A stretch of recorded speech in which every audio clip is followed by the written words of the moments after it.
nyuma y'ibi rero tubabwiye ibyo dusabye abayobozi b'iki gihugu n'abandi bose babishoboye ni ibi bikurikira.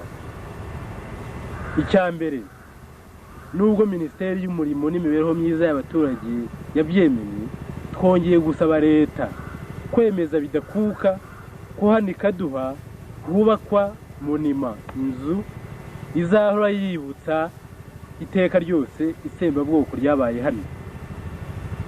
Ni ukuvuga ko nubwo tugiye gushyingura amagufa yandi, ariko ari ngombwa ko turiya duhanga mwabonye, turiya duhanga mugiye kureba, tugomba gushyirwa ahantu, tugomba kubakirwa inzu ya mize, tukazashyirwamo abazatuvukaho, abazavuka ku bantu bose ndetse no kubicanyi, bakazahora bazirikana amarorerwa yabaye muri aka karere.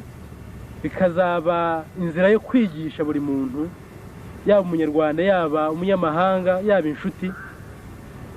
Bikazaba inzira yo gufatanya ngo twigishe abanyarwanda guhora bazirikana ko ubuziraherezo ibintu nk'ibi byo kwica abantu cyane cyane bishingiye ku moko byari bibi, bitazasubira.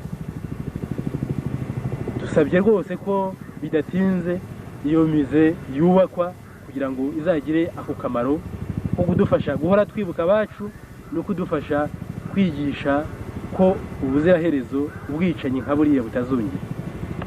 Icya kabiri,